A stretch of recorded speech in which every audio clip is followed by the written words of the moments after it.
Bonjour à tous, j'espère que vous allez bien. Aujourd'hui je vous reprends dans une nouvelle vidéo et aujourd'hui je vais tester un format un peu différent de ce que je fais d'habitude puisque j'ai acheté un nouvel équipement pour filmer les vidéos et que je m'entraîne en même temps pour le voyage dont je vais vous parler par la suite. Donc aujourd'hui je vous filme cette vidéo avec le nouveau DJI Osmo Pocket, donc vous en avez peut-être entendu parler.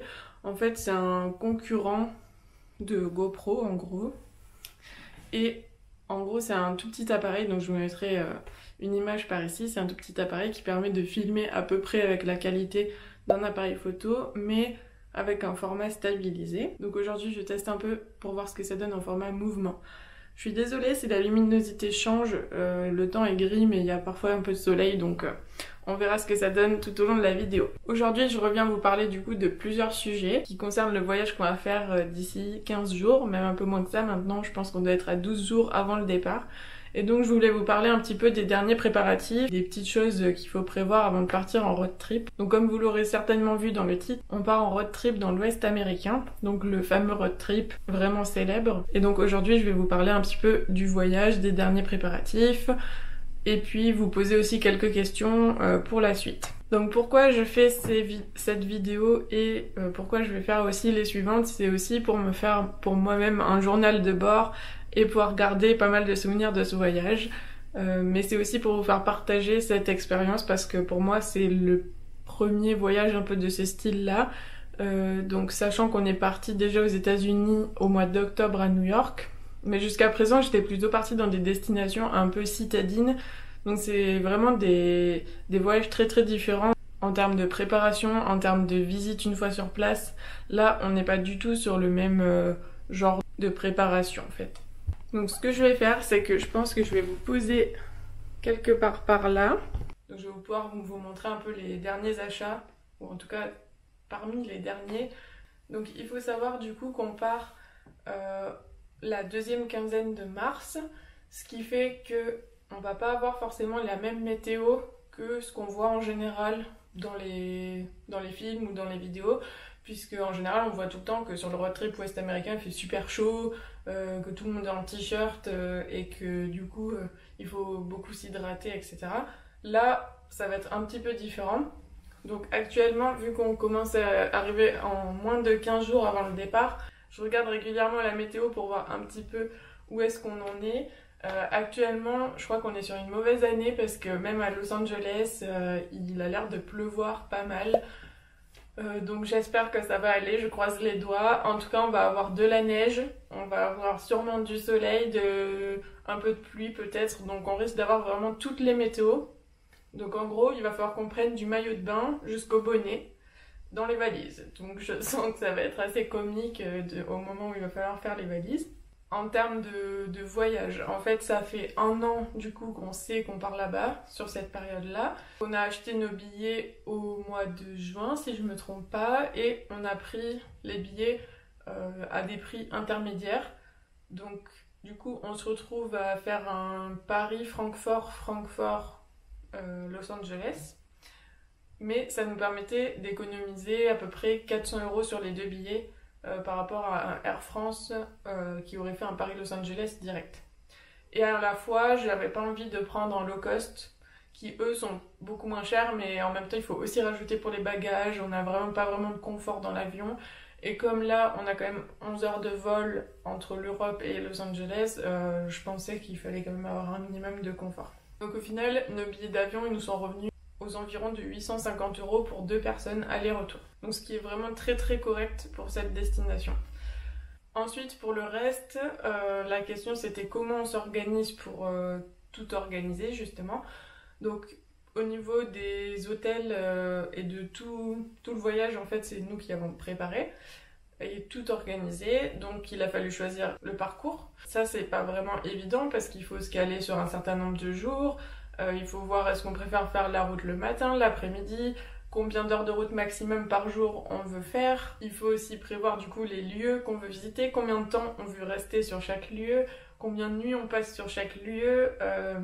Donc voilà, donc ça c'est vraiment, ça a été le gros morceau qui a pris plusieurs mois à préparer. Donc j'ai fait plein de simulations, À chaque fois je me disais oui mais là ça va pas parce qu'il y a ci ou ça. Ensuite quand je me renseignais sur les destinations, par exemple au départ on voulait passer par Yosemite et San Francisco, mais on se rend compte que Yosemite, qui est le parc avec beaucoup de paysages un peu verts avec de la forêt, des séquoias, etc., c'est un parc qui ferme, enfin en tout cas il y a des routes qui sont fermées à cette période en général parce qu'il y a soit des tempêtes de neige ou les routes sont bloquées parce qu'il y a des cols à passer. Donc du coup ça faisait faire des détours, c'est-à-dire qu'au lieu de mettre 2 heures on mettait 8 heures. Bon voilà, c'est tout ça qu'il faut prévoir de se dire par rapport à la météo, est-ce que ça va aller, est-ce qu'on va pas perdre plus de temps, etc. Et j'ai vu sur pas mal de sites informatifs à ce sujet-là qu'il faut toujours prévoir, ou en tout cas essayer de prévoir, 30% de temps de route supplémentaire. Donc que ce soit des temps de route pour on s'arrête pour manger, on s'arrête pour prendre des photos, on s'arrête pour faire une petite balade vite fait, il y a un problème sur la route qui nous ralentit, que ce soit des bouchons, une déviation ou quoi que ce soit. Donc voilà. Donc du coup, finalement, ça rallonge pas mal les temps de route quand on se retrouve avec 4 ou 5 heures de route et qu'on se dit « Ah bah faut rajouter 30%, ça commence à faire beaucoup. » Donc du coup, c'est là qu'il faut vraiment arbitrer sur qu'est-ce qu'on fait. Est-ce qu'on coupe la route en deux sur cette portion qui est assez longue, ou est-ce qu'on se dit on perd finalement une journée à faire que de la route toute la journée, voilà. Donc c'est beaucoup d'arbitrage à faire. Et aussi, dans quel sens on fait, parce qu'en général, on fait comme une espèce de boucle. Donc, dans quel sens on fait la boucle? Est-ce qu'on fait que les lieux très touristiques ou est-ce qu'on veut s'arrêter sur le chemin, en fait, dans des lieux un petit peu moins touristiques? Ce qui est notre cas, du coup. Puisque moi, quand je pars en voyage, j'aime bien sortir un peu des sentiers battus et sortir des zones ultra touristiques. Et aller voir aussi des choses un peu moins connues, mais tout aussi jolies en général que ce dont tout le monde entend parler. Donc pour revenir aux derniers achats que j'ai pu faire, donc je suis passée du coup chez Decathlon puisqu'ils ont pas mal de matériel au niveau randonnée. Donc comme je vous ai dit, la difficulté dans ce voyage, ça va être surtout de jongler entre tous les types de météo en fait qu'on peut avoir. Donc que ce soit du très froid, du très chaud, bon on risque d'avoir un peu de tout. Donc là c'est surtout des équipements pour le froid du coup que j'ai pris puisque pour le chaud finalement on a souvent un peu tout ce qu'il faut. Donc moi j'ai déjà des chaussures de randonnée, donc je vais les prendre, mais j'avais pas de chaussettes spéciales randonnée, donc du coup c'est ce que j'ai pris. Donc c'est des chaussettes en fait qui n'ont pas de couture et qui vous permettent d'éviter les ampoules et tout ce genre de choses. Ensuite j'ai pris donc des sous-gants, donc ça on avait déjà une paire mais du coup j'en ai pris une deuxième. Ça c'est des gants qui sont en général en soie, enfin en tout cas qui contiennent de la soie, et la soie c'est un matériau qui tient extrêmement chaud en fait. Donc du coup j'ai pris ça pour les zones où on risque de randonner peut-être par des températures avoisinant les 0 degrés. Donc je sais qu'il y a un endroit, c'est Bryce Canyon, où on varie entre 0 et 10 degrés la journée. Donc si en plus il n'y a pas de soleil, ça je pense qu'on sera bien contente de les avoir. Donc toujours dans le même état d'esprit, j'ai déjà une polaire en fait, donc une veste en polaire, mais je me suis dit que c'était pas mal d'en reprendre une deuxième parce qu'en plus on va pas pouvoir forcément faire des lessives quand on veut. Donc si j'ai un peu transpiré ou quoi, comme ça me permettra d'en avoir deux. Du coup j'ai pris un petit pull en polaire comme ça. Donc celui-là il a pas coûté très très cher je crois, il était à 15 ou 20 euros, ouais ça doit être quelque chose comme ça. Les gants du coup ils étaient à moins de 10 euros et les chaussettes par contre c'était 2 paires et celles-là elles ont coûté très très cher. Je crois qu'il n'y avait pas le prix quand je les ai pris sur le portant. Elles étaient à 25 euros la double paire. La dernière chose que j'ai pris au niveau du froid, c'est une doudoune comme ça. Donc en fait c'est des doudounes qui sont extrêmement légères mais qui tiennent quand même assez chaud. Ce qui me permettra de mettre en dessous par exemple de ma grosse doudoune qui commence à être un peu vieille et je suis pas très sûre qu'elle tienne encore suffisamment chaud. Surtout dans des températures vraiment très froides. Donc du coup je me suis pris ça et ça permettra aussi d'être plus léger que la grosse doudoune si jamais il faisait des températures moyennes. Donc après j'adapterai en fonction des besoins. Donc une autre chose que je voulais vous montrer, c'est le carnet de route en gros que j'ai fait. Donc, ce que j'ai fait c'est que j'ai acheté en fait un petit porte-vue avec des pochettes détachables à l'intérieur. Et en fait, je me suis fait un petit classeur en gros où j'imprime tout et en gros je fais une feuille de route par jour avec le lieu de départ le matin, avec le pays, enfin l'État plutôt, tous les lieux à visiter la journée, à peu près les temps de route, les nombres de miles, etc. Et du coup l'hôtel du soir avec l'adresse, le numéro de téléphone, enfin tout ce qui va bien, et un petit bout même de carte au cas où si on avait un problème avec le GPS ou quoi que ce soit. Quand on l'ouvre, j'ai fait une première page avec tout ce qui est conduite, donc les vitesses de référence sur les routes en fonction des états, puisqu'en fait on va traverser 4 états différents qui ont des règles et des lois différentes. Même si on est sur la route, qu'on n'a pas du tout d'accès à internet, on aura quand même des infos à cet endroit-là. Ensuite, j'ai imprimé ma réservation de vol. Donc en gros, j'ai imprimé tous les documents importants. J'ai pas encore fait tout ce qui est pièces d'identité, ce genre de choses, mais je vais le faire aussi pour avoir tout en papier, puisqu'en fait on ne va pas prendre de forfait international pour nos téléphones, donc on risque de se retrouver dans des zones où pendant un long moment eh ben, on n'aura pas de réseau, rien, enfin aucun accès à internet, donc je pense que c'est quand même bien d'avoir tout sous format papier. C'est là qu'on commence.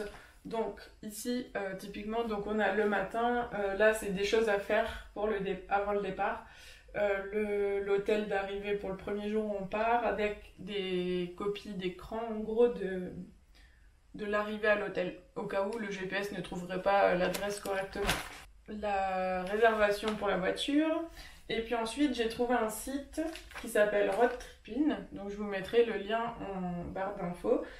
Et en fait, ce site-là, il est vachement bien fait parce que, en gros, quasiment tous les gros lieux touristiques des États-Unis, il y a une page dessus avec plein d'informations super intéressantes.